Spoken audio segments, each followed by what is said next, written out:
Hello friends, welcome back to our YouTube channel. इस video में हम कंटिन्यू कर रहे हैं losing ancient history part second. हमने अपनी पिछली वीडियो में पढ़ा था पार्ट फर्स्ट। अगर आपने वो वीडियो नहीं देखी हो तो मैं इसका लिंक डिस्क्रिप्शन बॉक्स में मेंशन कर दूंगी। आप पहले पार्ट फर्स्ट देखिएगा फिर पार्ट सेकंड। ऐसे ही हम लूजिंग को कंप्लीट करेंगे। हम इस पे इम्पोर्टेंट टॉपिक पढ़ेंगे। अगर आपके पास ये बुक अवेलेबल है तो इसको साथ पे ही खोल लीजिए एंड जो मैं आपको इम्पोर्टेंट टॉपिक बता रही हूँ उसको आप अपनी बुक में हाईलाइट कर लीजिए सो दैट आपको नेक्स्ट टाइम बस वही पढ़ना पड़े। तो चलिए स्टार्ट करते हैं। हमने अपनी पिछली वीडियो में विदेशी यात्रियों से मिलने वाली प्रमुख जानकारी इस टॉपिक पे हमने कवर कर लिया था। आज हम नेक्स्ट टॉपिक पढ़ेंगे। नेक्स्ट टॉपिक है पुरातत्व संबंधी साक्ष्य से मिलने वाली जानकारी। तो पुरातत्व संबंधी साक्ष्य यानी जो प्राचीन इतिहास में हुआ है, जो प्राचीन भारत में हुआ है, उसके जो तथ्य हैं, उनके जो साक्ष्य हैं, उनकी जानकारी हमें कैसे मिली है उसके बारे में हम पढ़ेंगे। तो फर्स्ट है भारतीय पुरातत्व शास्त्र के पितामह सर अलेक्जेंडर कनिंघम को कहा जाता है। तो सर अलेक्जेंडर कनिंघम ऐसे तो ब्रिटिश थे लेकिन इनको भारतीय इतिहास को जानने में काफी रुचि थी। तो जब ये भारत आए तो उन्होंने काफी औजारों की, काफी अभिलेखों की खोज की, सो दैट इनको भारतीय पुरातत्व शास्त्र का पितामह कहा जाता है। कौन है भारतीय पुरातत्व शास्त्र का पितामह? Sir Alexander Cunningham. 1400 ईस्वी पूर्व के अभिलेख बोगास कोई से वैदिक देवता मित्र, वरुण, इंद्र और नासत्य के नाम मिलते हैं। तो जो ये अभिलेख था बुगाज कोई, इस अभिलेख में राजाओं के बीच संधि हुई थी और इस संधि में चार देवता को साक्षी रखा गया था: मित्र, वरुण, इंद्र और नासत्य।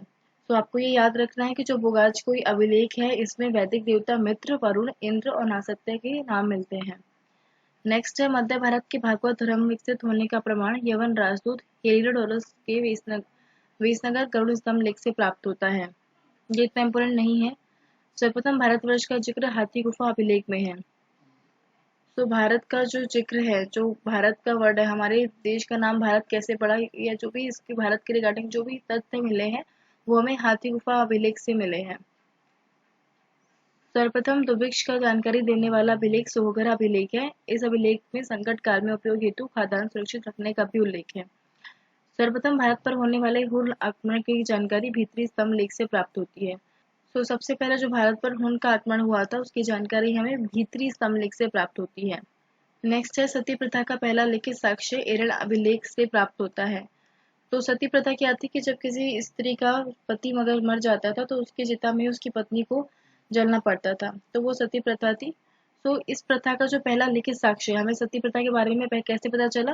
तो इसका लिखित साक्ष्य है वो एरन अभिलेख से प्राप्त होता है। एरन अभिलेख से प्राप्त होता है सती प्रथा के बारे में। सातवाहन राजाओं का पूरा इतिहास उनके अभिलेखों के आधार पर लिखा गया है। रेशम बुनकर की श्रेणियों की जानकारी मंसूर अभिलेख से प्राप्त होती है।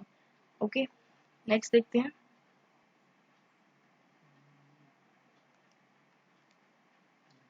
नेक्स्ट है कश्मीरी नवपाषाणिक पुरास्थल बुर्ज होम से गर्तावास गड्ढा घर का साक्ष्य मिला है। इनमें उतरने के लिए सीढ़ियां होती थी। तो बुर्ज होम में क्या था कि आदमी जब मर जाते थे तो उनकी डेड बॉडी को वहां पे दबाया जाता था और उनके साथ वहां पे किसी जानवर को, जैसे बकरी है या किसी भी जानवर को उनके साथ दबाया जाता था। तो उनके क्या है, यहाँ पे कश्मीरी नौपाषाणिक पुरास्थल बुर्ज होम से गर्तावास का साक्ष्य मिला है। उनमें उतरने के लिए सीढ़ियां होती थी। प्राचीनतम सिक्के को आहा सिक्के कहा जाता था। जो हमारे प्राचीन सिक्के थे उसको हम आहा सिक्के कहते थे। ये इंपोर्टेंट है। प्राचीनतम सिक्के को आहा सिक्के कहा जाता था। इसी को साहित्य में कार्षापण कहा गया है। साहित्य में आहा सिक्कों को क्या कहा गया है? कार्षापण कहा गया है। सर्वप्रथम सिक्कों पर लेख लिखने का कार्य यवन शासकों ने किया था। ये भी इम्पोर्टेंट टॉपिक है कि सर्वप्रथम सिक्कों पर जो लेख लिखे हैं, लाइक जो हमारे सिक्के हैं उस पर जो लेख लिखे गए थे, उस वो कार्य सबसे पहले किसने किया था? यवन शासकों ने किया था। समुद्रगुप्त की बीड़ा बजाती हुई मुद्रा वाले सिक्के से उसके संगीत प्रेमी होने का प्रमाण मिलता है। तो जो समुद्रगुप्त के सिक्के थे उसमें समुद्रगुप्त एक बीड़ा लेके बैठे हुए थे, तो उससे क्या समझ में आता है कि जो समुद्रगुप्त थे वो संगीत के प्रेमी थे। नेक्स्ट है अरिकमेडु पुडुचेरी के निकट से रोमन सिक्के प्राप्त हुए हैं। रोमन सिक्के कहाँ से प्राप्त हुए हैं? अरिकमेडु से, और ये कहाँ पे है? पुडुचेरी के निकट है।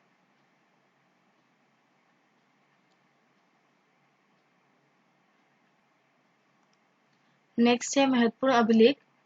ये अभिलेख के नेम है और ये शासक के नेम है। तो फर्स्ट देखते हैं हाथी गुफा अभिलेख। हाथी गुफा अभिलेख के शासक कौन है? कलिंग राजा खारवेल। जूनागढ़ अभिलेख के शासक कौन है? रुद्रदामन। नासिक अभिलेख के शासक कौन है? गौतमी बलश्री। प्रयाग स्तंभ लेख के शासक कौन है? समुद्रगुप्त। ऐहोल अभिलेख के शासक कौन है? पुलकेशिन। मंदसौर अभिलेख के शासक हैं मालवा नरेश यशोवर्मन। ग्वालियर अभिलेख के शासक हैं प्रतिहार नरेश भोज। भितरी एवं जूनागढ़ अभिलेख के शासक हैं स्कंदगुप्त एंड देववाड़ा अभिलेख के शासक हैं बंगाल शासक विजय सिंह। हालांकि ये पॉइंट इतना इंपोर्टेंट नहीं है, लेकिन फिर भी आप इसको एक बार पढ़ लीजिएगा। नेक्स्ट है अभिलेखों का अध्ययन इपिग्राफी कहलाता है। तो आप याद रखिएगा, ये आपसे सामान्य ज्ञान में कभी पूछ लेते हैं कि अभिलेखों के अध्ययन को क्या कहा जाता है, तो इपिग्राफी कहा जाता है। नेक्स्ट है उत्तर भारत के मंदिरों की कला की शैली नागर शैली एवं दक्षिण भारत के मंदिरों की कला द्राविड़ शैली कहलाती है। दक्षिणापथ के मंदिरों के निर्माण में नागर एवं द्रविड़ दोनों शैलियों का प्रभाव पड़ा, अतः ये वैष्णव शैली कहलाती है। ये पॉइंट इतना इंपोर्टेंट नहीं है। पंचायतन शब्द मंदिर रचना शैली से संबंधित है। एक हिंदू मंदिर तब पंचायतन शैली का कहलाता है जब मुख्य मंदिर 4 सहायक मंदिरों से घिरा होता है।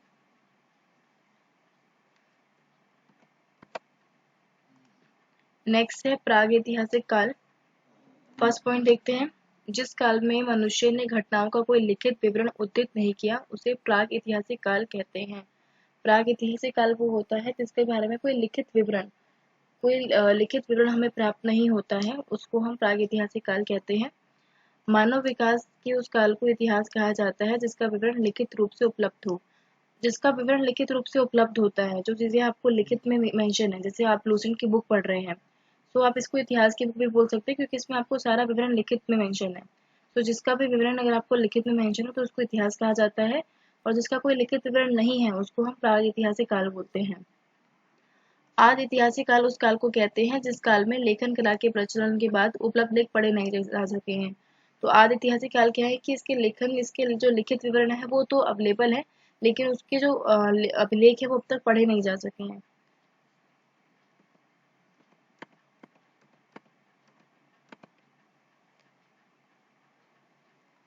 नेक्स्ट है ज्ञानी मानव होमोस्पियंस का प्रवेश इस धरती पर आज से लगभग 30 या 40,000 वर्ष पूर्व हुआ। पूर्व पाषाण युग या पूरा पाषाण काल के मानव की जीविका का मुख्य आधार शिकार था। ये क्वेश्चन इंपोर्टेंट है। ये क्वेश्चन डीएसएसबी एग्जाम में भी आया था कि पूर्व पाषाण युग या पूरा पाषाण युग के मानव काल की जीविका का मुख्य आधार क्या था, या फिर ऐसे भी क्वेश्चन पूछा जा सकता है कि प्राचीन इतिहास में प्राचीन समय में जो मानव की जीविका का मुख्य आधार था वो क्या था, तो वो था शिकार। शिकार पूरा पाषाण काल में आदि मानव के मनोरंजन के भी साधन थे। जो शिकार था वो पूरा पाषाण काल में मानव के मनोरंजन के लिए भी साधन थे। आग का आविष्कार पूरा पाषाण काल में एवं पहिए का आविष्कार नव पाषाण काल में हुआ। आग का आविष्कार पूरा पाषाण काल में हुआ था एवं पहिए का आविष्कार जो नया पाषाण काल था उसमें हुआ था। ये इंपोर्टेंट है।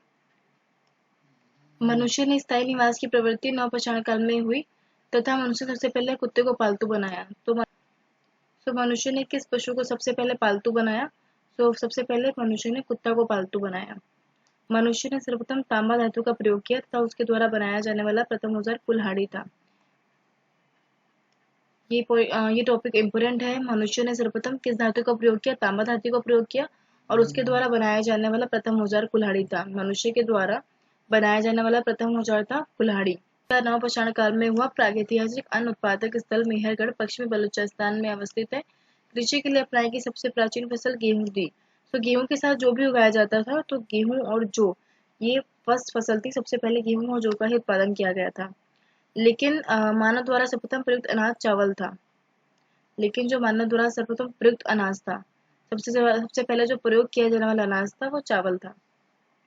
नेक्स्ट है कृषि का प्रथम उदाहरण मेहरगढ़ से प्राप्त हुआ है। कोल्हड़वा का संबंध चावल के प्राचीनतम साक्ष्य से है। पल्लवरम नामक स्थान पर प्रथम भारतीय पुरापाषाण कलाकृति की खोज हुई थी। भारत में पूर्व प्रस्तर युग के अधिकांश औजार स्फटिक के बने थे। तो भारत में जो पूर्व प्रस्तर युग था उसके जो अधिकांश औजार थे वो पत्थर के बने थे। जो भी उनके औजार थे वो पत्थर के बने हुए थे। रॉबर्ट ब्रूसफुट पहले व्यक्ति थे जिन्होंने 1863 ईस्वी में भारत में पुरापाषाणकालीन औजारों की खोज की।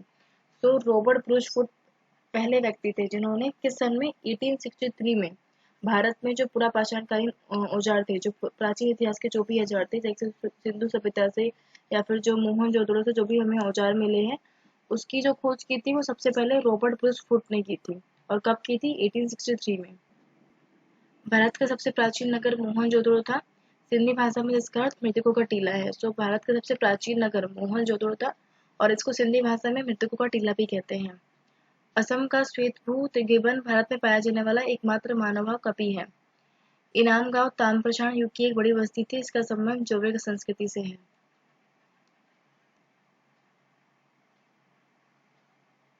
मोस्ट इम्पोर्टेंट पॉइंट है, भारतीय नागरिक सेवा के अधिकारी रिचले प्रथम व्यक्ति थे जिन्होंने प्रथम बार वैज्ञानिक आधार पर भारत की जनसंख्या का प्रजाति विभीकरण किया।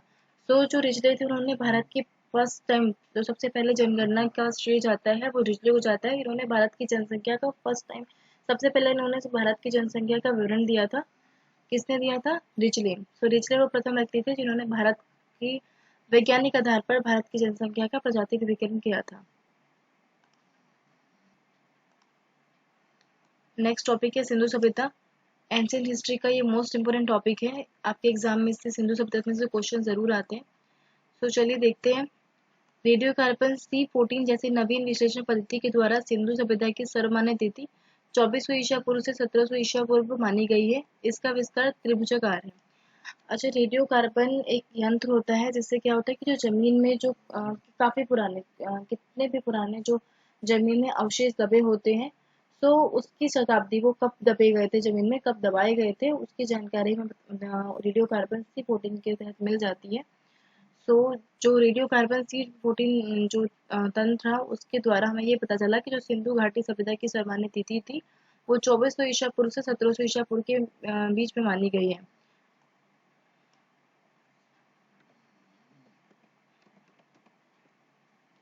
तो फर्स्ट है रेडियो कार्बन C14 जैसी नवीन विश्लेषण पद्धति के द्वारा सिंधु सभ्यता की सर्वमान्य तिथि 2400 ईसा पूर्व से 1700 ईसा पूर्व में मानी गई है। तो रेडियो कार्बन एक पद्धति होती है। रेडियो कार्बन C14 एक यंत्र है जो जो जमीन में अवशेष दबाए गए जाते हैं, चाहे वो कितने पुराने हो, काफी पुराने जो अवशेष हैं या मतलब मशीन में ये रेडियो कार्बन के थ्रू ये पता चल जाता है कि ये जो जमीन में अवशेष दबे हुए हैं कब दबाए थे, किस समय में दबाए थे। तो ये उस समय को, शताब्दी को मेजर कर लेता है रेडियो कार्बन C14। सो रेडियो कार्बन C14 जैसी जो नवीन विश्लेषण पद्धति थी उसके द्वारा हमें क्या पता चला कि जो सिंधु घाटी सभ्यता की सर्वमान्य तिथि थी वो 2400 ईसा पूर्व से लेकर 1700 ईसा पूर्व तक थी और इसका जो विस्तार है वो त्रिभुजाकार है। नेक्स्ट है सिंधु सभ्यता की खोज 1921 में Rai Bahadur Dayaram Sahni. Most important point है, सिंधु सभ्यता की जो खोज है वो किसने की थी? राय बहादुर दयाराम साहनी ने। और कब की थी? 1921 में की थी।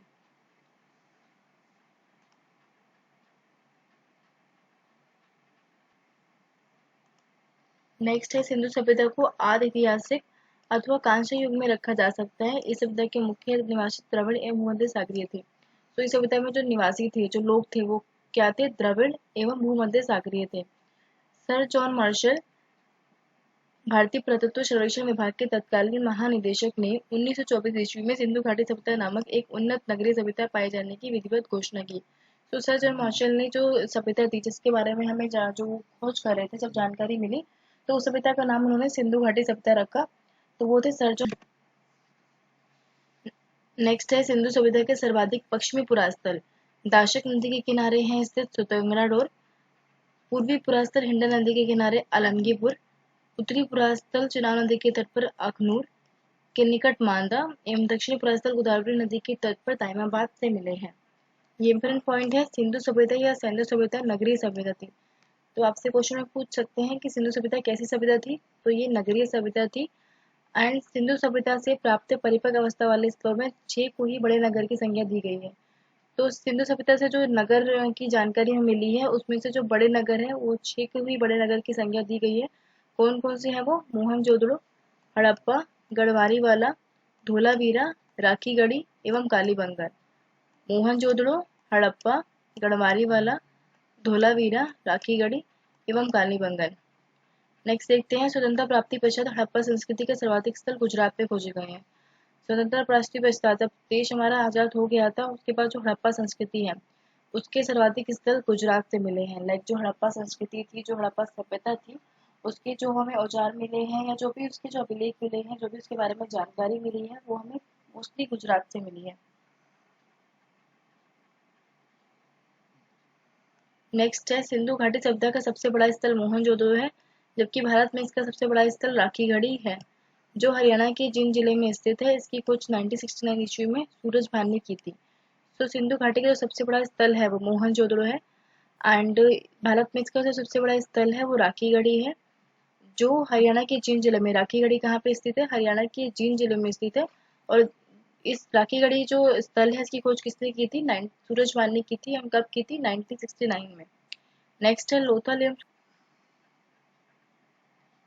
लोथल एवं सुतकोता सिंधु सभ्यता का बंदरगाह था। बंदरगाह क्या होता है?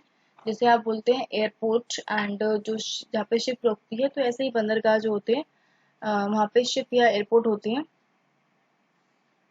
तो जो लोथल एवं सुतकोता था वो सिंधु सभ्यता का बंदरगाह था। नेक्स्ट है जुते हुए खेत और नक्काशीदार ईंटों का प्रयोग का साक्ष्य कालीबंगन से प्राप्त हुआ है। तो जुते हुए जो खेत हैं, खेत को जोते हुए का साक्ष्य मतलब वहाँ पे कालीबंगन में जोते हुए खेत मिले थे। एंड नक्काशीदार ईंटों ईंटों पे डिजाइनिंग, ईंटों पे नक्काशीदार की गया था, मतलब की डिजाइनिंग बनाई गई थी। वो साक्ष्य भी हमें कालीबंगन से प्राप्त हुआ है। मोहनजोदड़ो प्राप्त स्नानागार संभवतः सिंधु सभ्यता की सबसे बड़ी इमारत है, जिसके मध्य स्थित स्नान कुंड 11.88 मीटर लंबा, 7.1 मीटर चौड़ा एवं 2.43 मीटर गहरा है। तो मोहनजोदड़ो से जो स्नानागार प्राप्त हुआ है, सिंधु सभ्यता का सबसे बड़ी इमारत है मोहनजोदड़ो।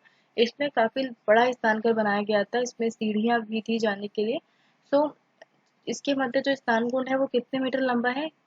11.88 मीटर लंबा है, 7.1 मीटर चौड़ा है एवं 2.43 मीटर गहरा है। नेक्स्ट है अग्निकुंड लोथल एवं कालीबंगन से प्राप्त हुए हैं। अग्निकुंड कहाँ से प्राप्त हुए हैं? लोथल एवं कालीबंगन से।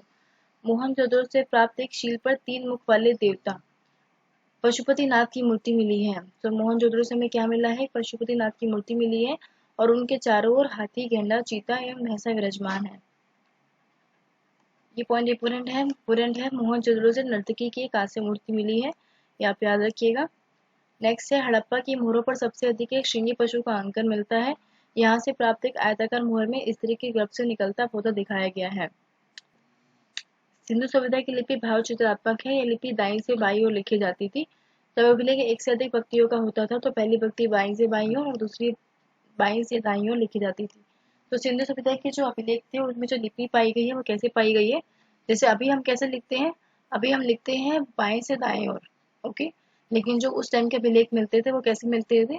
बाएं से दाईं ओर मिलते थे। लाइक वो अभिलेख यहाँ से स्टार्ट होते थे और यहाँ पे जैसे अगर यहाँ पे एक नोटबुक में आपको बना के दिखाऊं, तो जो अभिलेख होते थे वो यहाँ से स्टार्ट होते थे, यहाँ से स्टार्ट नहीं करते थे। अभिलेख यहाँ से स्टार्ट होंगे। एंड अगर ये पंक्ति फिर भर गई है, ये लाइन अगर फिल हो गई है कि मुझे दूसरी लाइन में लिखना है, तो वो कैसे स्टार्ट होते थे? वो फिर वो जो दूसरी लाइन लिखनी है मुझे वो फिर दाईं से बाईं ओर। तो एक लाइन यहाँ से स्टार्ट करनी है, देन एक लाइन यहाँ से स्टार्ट करनी है, तो इसके भी लिख ऐसे लिखे जाते थे। नेक्स्ट है सिंधु सभ्यता के लोगों ने नगरों तथा घरों के विन्यास के लिए ग्रिड पद्धति अपनाई थी। तो ग्रिड पद्धति क्या थी? यानी जो दरवाजे थे, जो घर थे, उनके जो दरवाजे थे वो पीछे की ओर खुलते थे। तो ये थी ग्रिड पद्धति। नेक्स्ट का है घरों के दरवाजे और खिड़कियां सड़क की ओर ना खुलकर पिछवाड़े की ओर खुलते थे। जैसे कि मैंने आपको भी बताया था कि जो ग्रिड पद्धति थी उसमें क्या था कि जो घरों के जो दरवाजे थे और खिड़कियां थे वो आगे की तरफ ना होके पीछे की तरफ खुलते थे। लाइक जो हमारा कोई घर है तो उसमें हम मेन गेट आगे बनाते हैं, लेकिन उसमें क्या था कि जो मेन गेट था वो पीछे की साइड से बनता। केवल लोथल नगर के घरों के दरवाजे मुख्य सड़क की ओर खुलते थे। जो लोथल नगर था उसके दरवाजे जो थे वो मेन गेट की साइड से, जो लोथल नगर था उसके जो दरवाजे थे वो सड़क की ओर खुलते थे। बाकी जो सिंधु सभ्यता में जो पद्धति अपनाई गई थी वो ग्रिड पद्धति थी। यानी जो दरवाजे थे वो बैक साइड से खुलते थे, फ्रंट साइड से नहीं खुलते थे। एंड लोथल जो नगर था उसमें जो दरवाजे थे वो आगे की तरफ से खुलते थे। नेक्स्ट है सिंधु सभ्यता में मुख्य फसल थी गेहूं और जौ। सिंधु सभ्यता की मुख्य फसल क्या थी? गेहूं और जौ। इंपोर्टेंट टॉपिक है, आप इसको याद रखिएगा। सिंधु सभ्यता में मुख्य फसल थी गेहूं और जौ। सेंधाबाटी मिठास के लिए शहद का प्रयोग करते थे, ओके। सेंधाबाटी मिठास के लिए किसका प्रयोग करते थे? शहद का। मिट्टी से बने हल का साक्ष्य बनवाली से मिला है। तो बनवाली से हमें क्या मिला है? मिट्टी से बने हल का साक्ष्य मिला है।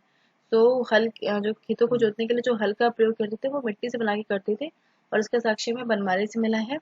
रंगपुर एवं लोथल से चावल के दाने मिले हैं, जिनसे धान की खेती होने का प्रमाण मिलता है। चावल के प्रथम साक्ष्य लोथल से ही प्राप्त हुए हैं। तो रंगपुर एवं लोथल से चावल के दाने मिले हैं। तो चावल के दाने से हमें क्या पता चलता है कि वहाँ पे धान की खेती भी होती थी। हमें ये तो पता चल गया था कि गेहूं और जौ की भी खेती होती थी, लेकिन जो रंगपुर और लोथल से चावल के दाने मिलने पे हमें ये भी पता चला है कि वहाँ पे धान की भी खेती की जाती थी। एंड सबसे पहले जो चावल का प्रथम साक्ष्य मिला है वो लोथल से प्राप्त हुआ है।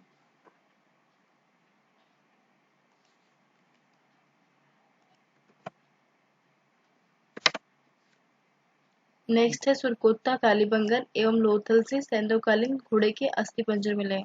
अस्थिपंजर होता है लाइक जिसको हम कंकाल बोलते हैं, ऐसे जो घोड़े के अस्थिपंजर है, जो घोड़े की हड्डियां हैं, वो हमें सुरकोत्ता कालीबंगन एवं लोथल से प्राप्त हुए हैं। तोल की इकाई संवत 16 के अनुपात में थी। सैंधव सभ्यता के लोग यातायात के लिए 2 पहियों एवं 4 पहियों वाली बैलगाड़ी या भैंसा गाड़ी का उपयोग करते थे। कहीं आने जाने के लिए वो या तो 2 या 4 पहियों वाली बैलगाड़ी या भैंसा गाड़ी का उपयोग करते थे। नेक्स्ट है मेसोपोटामिया के अभिलेखों में वर्णित मेलुआ शब्द का अभिप्राय सिंधु सभ्यता से ही है। जो मेसोपोटामिया का अभिलेख है उसमें जो मेलुआ शब्द है वो किसके लिए प्रयुक्त किया गया है? सिंधु सभ्यता के लिए ही प्रयुक्त किया गया है। नेक्स्ट है संभवतः हड़प्पा संस्कृति का शासन वर्णिक वर्ग के हाथों में था। पिगट ने हड़प्पा या मोहनजोदड़ो को एक विस्तृत साम्राज्य की जुड़वा राजधानी कहा है। किसने, कभी कभी एग्जाम में ये पूछ लेते हैं कि किसने हड़प्पा या मोहनजोदड़ो को एक विस्तृत साम्राज्य की जुड़वा राजधानी कहा है। पिगट ने हड़प्पा या मोहनजोदड़ो को एक विस्तृत साम्राज्य की जुड़वा राजधानी कहा है। नेक्स्ट है सिंधु सभ्यता के लोग धरती को उर्वरता की देवी मानकर उसकी पूजा करते थे। तो सिंधु सभ्यता के लोग धरती को उर्वरता मीन्स धरती जो है हम अनाज देती है एंड उसको उर्वरता की देवी मानकर उसकी पूजा किया करते थे।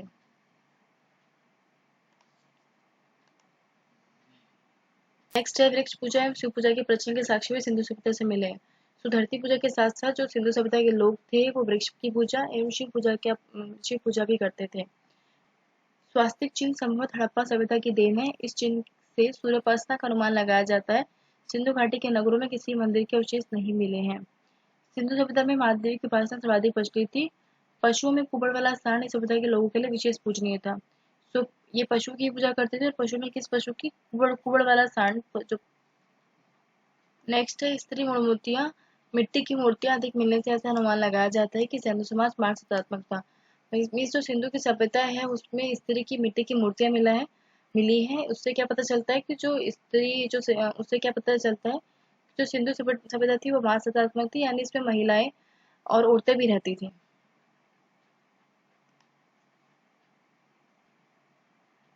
नेक्स्ट है सिंधु सभ्यता की प्रमुख स्थल। नेक्स्ट है सिंधु सभ्यता के प्रमुख स्थल नदी उत्खनन खट्टा है वर्तमान स्थिति। तो यहाँ पे जो सिंधु सभ्यता के स्थल हैं, जो सिंधु सभ्यता से हमें स्थल जो स्थल के बारे में जानकारी मिली है उस स्थल का नाम यहाँ पे मेंशन है और वो किस नदी के पास है वो उसका नाम यहाँ पे मेंशन है। स्थिति अभी वो कहाँ पे है, हम किस जगह पे उसको देख सकते हैं, किस जगह पे वो स्थल है, वो इसकी स्थिति है और इसके उत्खनन खट्टा यानी उसकी जो खोज थी वो किसने की थी उनका नाम यहाँ पे है।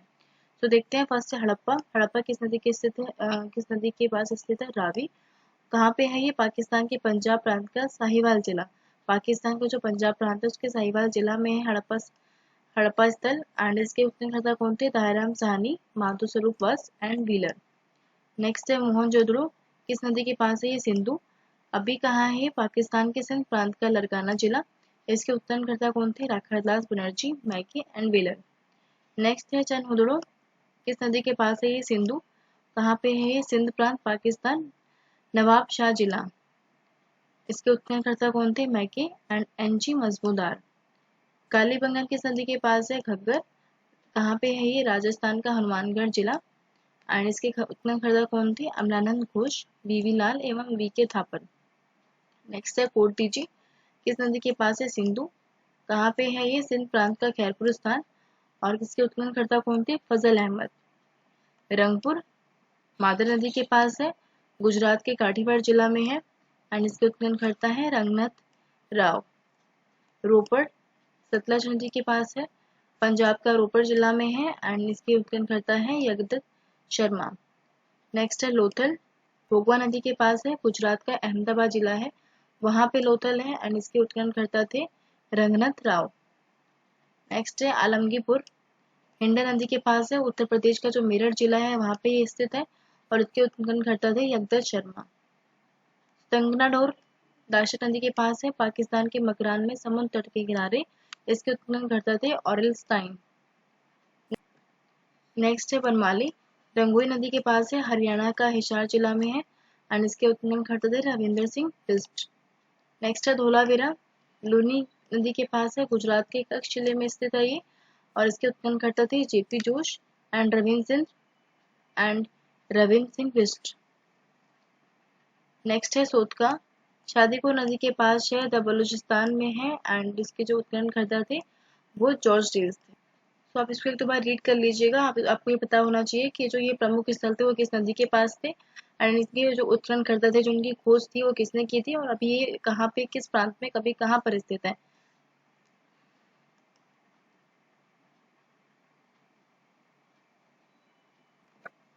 नेक्स्ट है सेंधवासी सूती एवं ऊनी वस्त्रों का प्रयोग करते थे। तो सेंधवासी किस वस्त्रों का उपयोग करते थे? सूती एवं ऊनी। मनोरंजन के लिए सेंधवासी मछली पकड़ना, शिकार करना, पशु पक्षियों को आपस में लड़ाना, चौपड़ और पासा खेलना आदि साधनों का प्रयोग करते थे। सिंधु सभ्यता के लोग काले रंग से डिजाइन किए हुए लाल मिट्टी के बर्तन बनाते थे। सिंधु घाटी के लोग तलवार से परिचित नहीं थे। कालीबंगन एकमात्र हड़प्पाकालीन स्थल था जिसका निचला शहर भी किले से घिरा हुआ था। कालीबंगन का अर्थ है काली चूड़ियां। कालीबंगन का क्या अर्थ है? काली चूड़ियां। यहाँ से पूर्व हड़प्पा स्तरों के खेत जोते जाने के लिए अग्नि पूजा की प्रथा के प्रमाण मिले हैं।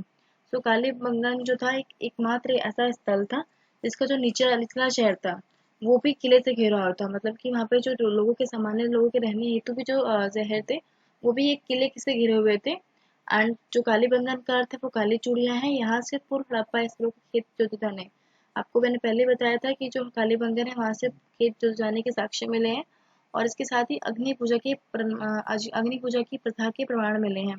तो यहाँ कालीबंगन से हमें ये भी पता चला कि वहाँ पे खेत जोते जाते थे और वहाँ पे अग्नि पूजा भी होती थी, इसकी प्रथा के भी हमें प्रमाण मिले हैं।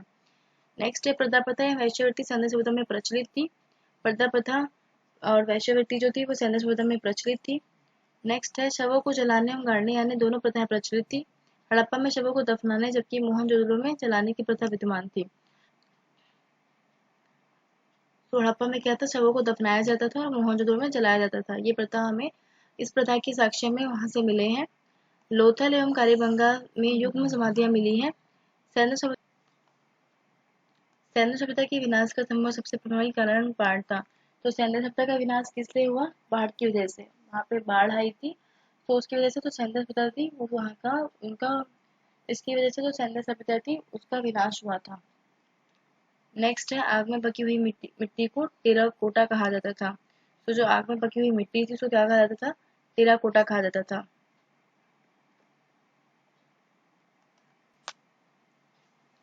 तो फ्रेंड्स आज के इस वीडियो में इतना ही। हम अपने नेक्स्ट वीडियो में कंटिन्यू करेंगे वैदिक सभ्यता। अगर आपको ये वीडियो अच्छी लगी हो तो चैनल को लाइक शेयर सब्सक्राइब कर दीजिएगा। नेक्स्ट वीडियो में हम वैदिक सभ्यता से कंटिन्यू करेंगे। तो आप बेल आइकन को प्रेस कर दीजिएगा ताकि जब मैं वीडियो अपलोड करूँगी उसका नोटिफिकेशन आपको मिल जाए। अगर आपको कुछ क्वेरी हो, कुछ पूछना हो तो आप मुझे कमेंट कर दीजिएगा, मैं आपको डेफिनेटली रिप्लाई करूँगी। Thank you friends.